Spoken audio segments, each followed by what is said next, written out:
Hello guys, எல்லாரும் எப்படி இருக்கீங்க? நல்லா இருப்பீங்க நம்புறேன். இன்றைக்கி நம்ம கையில் வந்து பார்த்திங்கன்னா ஹோண்டாவோட CB125 ஹார்னட் வந்து இருக்குங்க. ஸோ இந்த மாடலோட ஒரு கம்ப்ளீட்டான ரிவ்யூ அண்ட் இந்த வண்டியில் என்னென்ன விஷயங்கள்லாம் பண்ணியிருக்காங்க, புதுசாக இந்த 2025 இந்த பைக்கில் என்ன ஃபியூச்சர்ஸோடு வந்திருக்கு, ஆக்சுவலாக இந்த பைக் எதுக்கு லான்ச் பண்ணாங்க அப்படிங்கிற எல்லா கேள்வியுமே நான் உங்களுக்கு வந்து சொல்கிறேன்.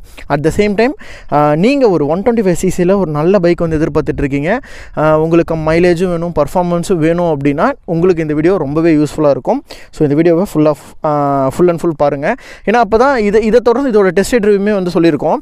வண்டி ஓட்டுறதுக்கும் என்ன மாதிரி இருக்குது அண்ட் இதோட ஃபீல் என்ன மாதிரி இருக்குங்கிற எல்லா விஷயத்தையும் டிஸ்கஸ் பண்ணியிருக்கோம். ஸோ வீடியோக்குள்ளே போயிடலாம். ஃபர்ஸ்ட் ஆஃப் ஆல் இந்த வண்டியோடைய லுக்ஸை பற்றி பார்க்கும்போது நிறைய பேர் என்ன சொல்லுவீங்கன்னா, டேரெக்டாக இது ஹீரோ எக்ஸ்ட்ரீம் 125R காப்பீடு வெர்ஷன் அப்படின்னு கூட சொல்லுவீங்க. எஸ், கிட்டத்தட்ட பார்த்தா லிட்டரலாக அப்படி தான் தெரியுது. பார்த்தோன்னையும் இந்த முன்னாடி ஹெட்லைட்ஸ் ஆகட்டும், இதோடைய அந்த பொசிஷன், இதோட செக்மெண்ட் எல்லாமே பார்க்குறதுக்கு அந்த பைக் மாதிரி இருந்தாலும் இந்த வண்டியில் ஒரு நல்ல ஸ்பெஷல் ஃபியூச்சர் ஒன்று இருக்குது. அது என்ன அப்படின்னா இதோடைய என்ஜினுங்க.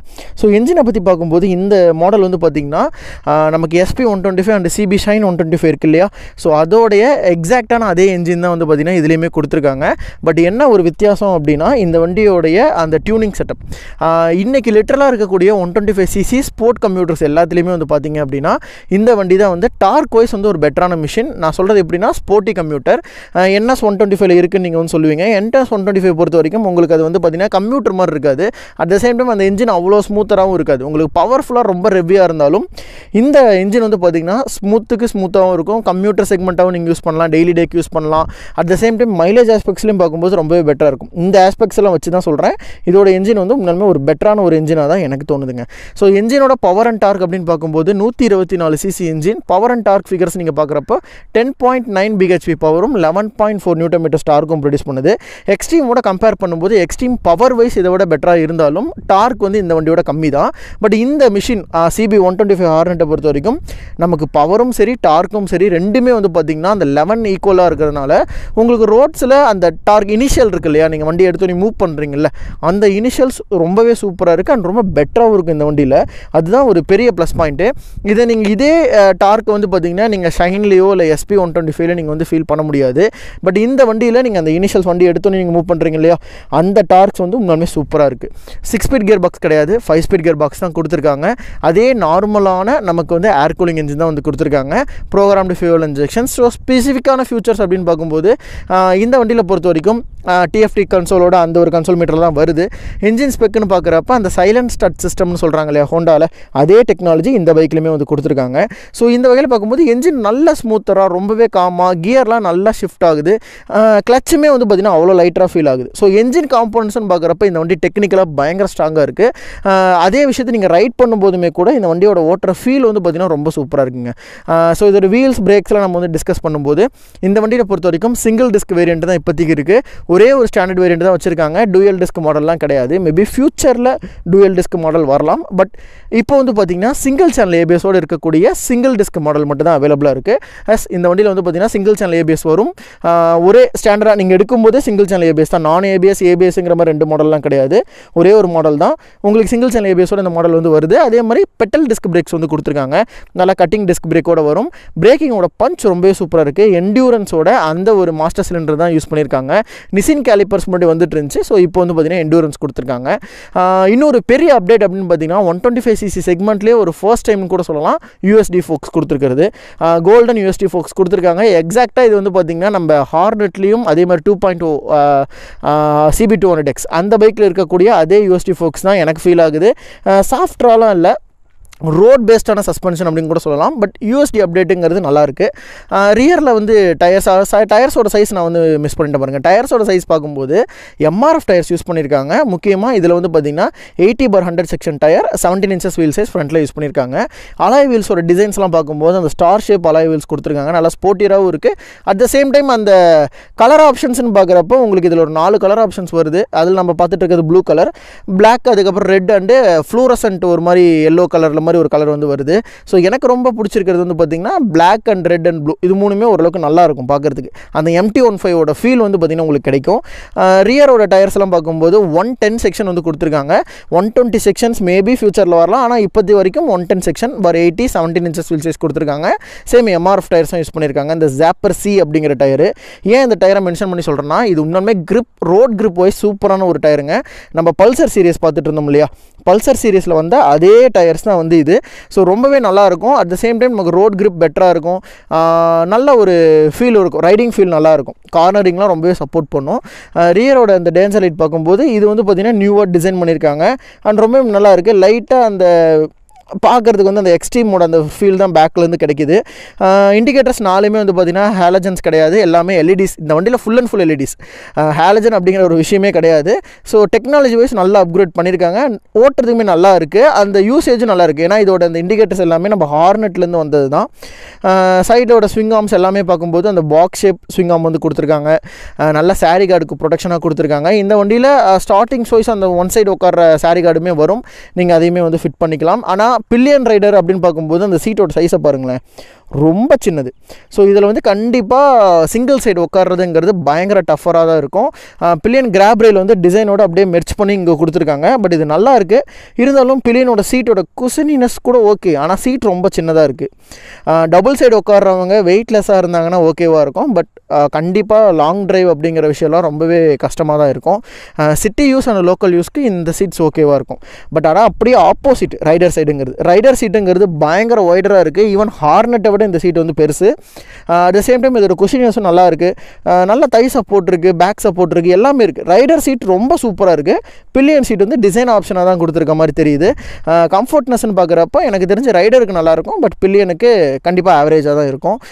சைட் ப்ரொஃபைல் அப்படின்னு பார்க்குறப்ப இந்த வண்டியில் அந்த CB125 அப்படிங்கிறது வந்து பார்த்திங்கன்னா சைடில் வந்து கொடுத்துருக்காங்க. டேங்க் எல்லாமே வந்து பார்த்திங்கன்னா எனக்கு அந்த பழைய CB300 இருக்கு இல்லையா, அந்த பைக்கோட ரெசம்ப்ளன்ஸ் எனக்கு அப்படியே இந்த வண்டியில் வந்து தெரியுது. டேங்கோட மஸ்குலாரிட்டியுமே நல்லா இருக்குது. இந்த வண்டியோட டேங்க் சைஸ் அப்படின்னு பார்க்குறப்ப நமக்கு 12 லிட்டர்ஸ்க்கான டேங்க் சைஸ் வந்து கொடுத்துருக்காங்க. எஸ், இந்த வண்டி வந்து ஒரு நல்ல மைலேஜ் கொடுக்குற ஆப்ஷன்ஸ் தான். ஏன்னா 125ஓட அதே என்ஜின் தான் யூஸ் பண்ணியிருக்காங்க. ஸோ அதனால் கண்டிப்பாக அது ஒரு 60 to 65 மைலேஜ் வரும். இந்த வண்டியோட ஆவரேஜ் மைலேஜ் கண்டிப்பாக உங்களுக்கு 60 வரும். ஸோ 60 அப்படின்னு பார்க்குறப்போ இந்த 12 லிட்டர் அப்படின்றப்போ உங்களுக்கு ஆவரேஜாக ஒரு 700 கிலோமீட்டர்ஸ் கிட்ட உங்களுக்கு வந்து ரேஞ்ச் கிடைக்கும். ஒரு ஃபுல் டேங்க் பண்ணிங்க அப்படின்னா கண்டிப்பாக லாங் டிரைவ்லாம் நீங்கள் எடுத்துகிட்டு போகலாம். ஏன்னா சிங்கிள் ரைடர் யூஸ்க்கு சூப்பராக இருக்கும்னு சொன்னேன் இல்லையா. ஸோ லாங் டிரைவுக்கு நல்லாவே இருக்கும். அப்படி பார்க்கும்போது உங்களுக்கு அந்த mileage and city use and highway யூஸ்ன்னு பார்க்குறப்ப பெட்டர் நல்லாயிருக்கு. என்னென்னா ஹைவேஸில் வந்துட்டு நீங்கள் ஒரு 80 to 90 க்ரூஸ் பண்ணுற ஆளாக இருந்தால் உங்களுக்கு இந்த வண்டி ஓகேவாக இருக்கும். மற்றபடி நீங்கள் ரொம்ப டாப் ஸ்பீடாக ஒரு 100 அந்த மாதிரி போகிற மாதிரி இருந்தால் உங்களுக்கு இந்த வண்டி வந்து செட்டே ஆகாது. ஏன்னா 80 to 90 இதோட க்ரூசிங் ஸ்பீடில் அவ்வளோ கம்ஃபர்டபுளாக இருக்குது. கொஞ்சம் கூட அந்த நாய்ஸே தெரியல, அவ்வளோ நல்லா பண்ணியிருக்காங்க வண்டியில். என்ஜின் நாய்ஸே சுத்தமாக வரலன்னு சொல்கிறேன். இதோடைய கன்சோலை பொறுத்த வரைக்கும் நம்ம ஹோண்டா பைக்ஸில் இருக்க அதே TFT எல்லா வண்டிக்கும் ஒரே TFT தான் கொடுத்துட்ருக்காங்க. சேம் அந்த ஹோண்டா அப்படிங்கிறதோட ஸ்டார்ட் ஆகும். உங்களுக்கு வந்து பார்த்திங்கன்னா இதோட டீட்டெயில்ஸ் அண்ட் இன்ஃபர்மேஷன்ஸ் நம்ம நிறைய வீடியோஸ் சொல்லியிருக்கோம்.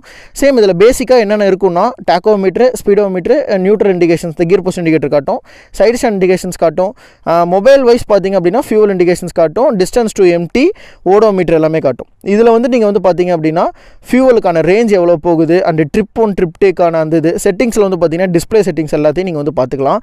டிஸ்பிளே செட்டிங்ஸ்னு பார்க்குறப்போ உங்களுக்கு இதில் தான் வந்து பார்த்திங்கன்னா அந்த பேரிங்கு, 10x10 நேவிகேஷன், ஸோ அதே மாதிரி இதில் ட்ராக்ஷன் கண்ட்ரோல் அந்த மாதிரி எந்த ஆப்ஷன்ஸும் கிடையாது. பேசிக்காக இருக்க விஷயங்கள் மட்டும் தான் கொடுத்துருக்காங்க. சுவிட்சஸோட டைப் எல்லாமே பார்க்கும்போது கொஞ்சம் நல்லா குவாலிட்டியான சுவிட்சாகவே கொடுத்துருக்காங்க. ஸ்டார்ட் பண்ணி பார்ப்போம்.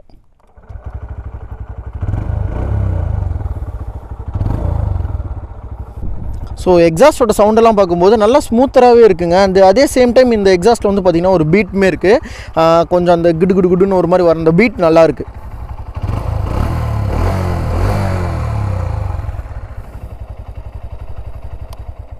பயங்கர ஸ்மூத்தராக இருக்குது engine. At the same time உங்களுக்கு லெஃப்ட் சைட் சுவிச்சஸ்ன்னு பார்க்குறப்ப அந்த அதே சேம் உங்களுக்கு ஜாய்ஸ்டிக் கண்ட்ரோல் மாதிரி தான். உங்களுக்கு வந்துட்டு இந்த டிஸ்பிளே கண்ட்ரோல் பண்ணக்கூடிய எல்லா பட்டன்ஸுமே இங்கே வந்து கொடுத்துருக்காங்க. ஹாரனுமே டீசெண்டாக இருக்குது. ஓகே, டீசெண்டாக தான் இருக்குது. நெக்ஸ்ட் அப்படியே இந்த ஃப்ரண்ட்டோட லுக் சைஸில் நீங்கள் வந்து பார்த்தீங்க அப்படின்னா அந்த இண்டிகேட்டர்ஸ் வந்து பார்த்திங்கன்னா மேலே வந்து ப்ளேஸ் பண்ணியிருக்காங்க. இதில் வந்து பார்த்திங்கன்னா நமக்கு உண்மையுமே அந்த ஒரு விஷன் அப்படிங்கிறது சூப்பராக இருக்குது பைக்கில். இண்டிகேட்டர்ஸ், ஃபிட் அண்ட் ஃபினிஷிங், பைக்கோட குவாலிட்டிஸ் இதெல்லாம் நல்லா இருக்குங்க. எக்ஸ்ட்ரீமில் மிஸ் அவுட் ஆன விஷயங்கள் அதுதான். பட் அது எல்லாமே இந்த வண்டியில் வந்து சூப்பராகவே பண்ணியிருக்காங்க. அந்த ஹோண்டாக்கே உருத்தான அந்த ஒரு குவாலிட்டி அண்ட் டிசைனை இதில் வந்து யூஸ் பண்ணியிருக்காங்க. ஃப்ரண்ட்டோட ஹெட்லாம்ப்ஸை பொறுத்த வரைக்கும் இது வந்து உங்களுக்கு சிமிலர் டு அந்த எக்ஸ்ட்ரீம் 125R மாதிரியே இருக்கும். பட் நிறையா விஷயங்கள் வந்து பார்த்திங்கன்னா லைட்டாக சேஞ்ச் பண்ணியிருக்காங்க. எக்ஸாக்டாக பார்த்தீங்கன்னா அந்த கீழே வரக்கூடிய அந்த லைட் ஸ்ப்ளிட்டர் லைட்ஸ் எல்லாமே வந்து சேம் தான். பட் மேலே வந்து பார்த்திங்கன்னா இந்த இடத்துல வந்துட்டு நமக்கு வந்துட்டு ஹையர் பீமுக்கான லைட் வந்து கொடுத்துருக்காங்க. கீழே வந்து பார்த்திங்கன்னா லோ பீம் உங்களுக்கு எப்பயுமே வந்து எரிஞ்சிட்டே இருக்கும். இதோட ஃபேஸ் செட்டப் பார்க்கும்போது இதில் ப்ரொஜெக்டர்ஸ் எதுவுமே கிடையாது. நார்மலான அந்த LED செட்டப் தான் கொடுத்துருக்காங்க. மேபி உங்களுக்கு வந்து ப்ரொஜெக்டர் கொடுத்துருந்தாங்கன்னா இதோட எஃபெக்டிவ்னஸ் இன்னுமே பெட்டராக இருக்கும் அப்படிங்கிறது என்னோட ஃபீல். பட் LEDயோட அந்த நைட் விசிபிலிட்டி எந்த அளவுக்கு இருக்குன்னு தெரில. எனக்கு தெரிஞ்சு கண்டிப்பாக ஹோண்டா கொஞ்சம் ஆவரேஜாக தான் இருக்கும் அந்த லைட் விஷயங்கள்லாம் பார்க்கும்போது. ஸோ லைட்ஸோட டிசைன் பார்க்கும்போது ஹெட்டோட செட்டப் இப்படி தாங்க இருக்குது. ஸோ பார்த்துக்கோங்க என்ன மாதிரி இருக்குன்னு. நீங்கள் சொல்லுங்கள், இது நல்லா இருக்கா இல்லை எதுன்னு பொட்டு வச்ச மாதிரி நல்லா இல்லையா அப்படிங்கிற சொல்லுங்கள். But okay, design is subjective, but பெட்டராக பண்ணியிருக்காங்கன்னே சொல்லலாம். ஸோ இந்த ஃப்ரண்ட்டோட லுக்ஸுக்கும் சரி, அந்த DRLs வந்து பார்த்திங்கன்னா சைடில் அது எப்பயுமே ஆல்வேஸ் ஆன் மாதிரி தான் உங்களுக்கு எரிஞ்சிட்டே இருக்கும். வண்டியோட ஒரு அவுட்லுக் அப்படின்னு பார்க்குறப்போ அந்த ஒரு ஸ்போர்ட்டினஸ்க்கு இந்த வண்டியோட அந்த லுக்ஸ் வந்து ஒரு டிசைன்ஸுமே வந்து பார்த்திங்கன்னா சூப்பராகவே பண்ணியிருக்காங்க. வண்டியோட வெயிட்டுமே வந்து பார்த்திங்கன்னா உங்களுக்கு ரோட்ஸ்லேயும் சரி, அதே மாதிரி நீங்கள் தள்ளும்போது கூட உங்களுக்கு அந்தளவுக்கு ஃபீல் ஆகாது. இது எங்கே வந்து பாதிக்கும் அப்படின்னா, நீங்கள் ஹைவேஸில் ஒரு டாப் ஸ்பீடாக ஒரு 80ல் நீங்கள் க்ரூஸ் பண்ணிகிட்டு இருக்கும்போது எதிர்காற்று அடிச்சிச்சு அப்படின்னா கண்டிப்பாக வண்டி வந்து லைட்டாக ஷேக் ஆக தான் செய்யுது. ஆனால் உங்களுக்கு லோக்கல் யூஸ், சிட்டி யூஸ்க்கு மெனியூர் பண்ணி ஓட்டுறதுக்கு அந்த ஒரு விதத்துலலாம் பார்க்கும்போது பயங்கர பாசிட்டிவாக இருக்குங்க. ரொம்பவே நல்லாயிருக்கும் வண்டி ஓட்டுறதுக்குமே. இதோட ஆன் ரோட் ப்ரைஸ் அண்டு நான் மைலேஜ் வந்து சொல்லிடுறேன். மைலேஜை பொறுத்த வரைக்கும் இந்த வேரியண்ட்டோட என்ஜின் வந்து பேசிக்கலி நமக்கு ஷைன்லேருந்து வந்திருக்குங்கிறது எல்லாருக்குமே தெரியும். So power output and torque output மட்டும் தான் கொஞ்சம் பெட்டராக கொடுத்துருக்காங்க. கண்டிப்பாக உங்களுக்கு 55லேருந்து 60 அப்படிங்கிறது நீங்கள் கண்டிப்பாக ஒரு ஆவரேஜ் மைலேஜாக நல்லாவே எதிர்பார்க்கலாம். இந்த வண்டியில் நல்ல ஓட்டுற ஆளாக இருந்துச்சுன்னா நீங்கள் 65 வரைக்குமே எதிர்பார்க்கலாங்க. வண்டி முன்னாடியே மைலேஜ் வைஸ் பார்க்கும்போது வண்டி சூப்பரான ஒரு வண்டி தான். இதோட ப்ரைஸ் ரேஞ்ச் அப்படின்னு பார்க்கும்போது தான் இருக்கிற 125cc இந்த வண்டியோட ப்ரைஸ் வந்து கொஞ்சம் ஜாஸ்தி. 1,42,000 rupees வருது. ஏன்னா ஒரே ஒரு வேரியண்ட் தான். இதில் வந்துட்டு உங்களுக்கு நான் ABS அப்படிங்கிற எந்த மாடலுமே இல்லை. எந்த கலர் ஆப்ஷன்ஸ் எடுத்தாலும் உங்களுக்கு ஒரே ப்ரைஸ் தான். ஸோ 1,42,000 rupees வந்து பார்த்தீங்கன்னா இதோட ஆன் ரோட் ப்ரைஸாக வந்து ஃபிக்ஸ் பண்ணியிருக்காங்க. எனக்கு தெரிஞ்சு இந்த ப்ரைஸ் கொஞ்சம் ஹியூஜ் தான். பட் இருந்தாலும் இந்த வண்டியில் கொடுக்கக்கூடிய விஷயங்கள், சிங்கிள் சேனல் ABS, ஒரு 150cc ஈக்குவலாக அந்த 150cc கூட இல்லாத நிறைய விஷயங்கள் இந்த வண்டியில் இருக்குது. அண்ட் ப்ளஸ் மைலேஜுமே வந்து பெட்டராக வந்து பண்ணியிருக்காங்க. ஸ்போர்ட்டியரான லுக், அந்த எம்டியோட ஒரு வைப்பை நீங்கள் வந்து இந்த வண்டியில் கண்டிப்பாக ஃபீல் பண்ண முடியும். லோ அண்ட் டார்க் பெட்டராக இருக்குது. ஒரு 80 to 90ல் க்ரூசிங் ஸ்பீடு வந்து அவ்வளோ ஸ்மூத்தராக இருக்குது. இந்த மாதிரி நிறையவே பாசிட்டிவ் விஷயங்கள் இந்த வண்டியில் சொல்லிகிட்டே போகலாம். எனக்கு தெரிஞ்சு இந்த 1,42,000 அப்படிங்கிறது ஓகேவாக தான் தெரியுது. பட் நீங்கள் சொல்லுங்கள், உங்களோட ஒரு பெர்ஸ்பெக்டிவ் இந்த ப்ரைஸுக்கு இந்த வண்டியில் முன்னாலுமே ஒர்த்தபிளான ஃபியூச்சராக கொடுத்துருக்காங்களா, அண்ட் வண்டியோட லுக்ஸ் பார்க்குறதுக்கு எந்த அளவுக்கு இருக்குது அப்படிங்கிறதுமே கீழே கமெண்ட் பண்ணுங்கள். இதோட டெஸ்ட் ரிவ்யூ இது தொடர்ந்து வரும். ஸோ உங்கள் எல்லாருமே நான் டெஸ்ட் ரிவ்யூவில் வந்து மீட் பண்ணுறேன். ஸோ தேங்க்ஸ் ஃபார் வாட்சிங் நண்பா. Take care and bye.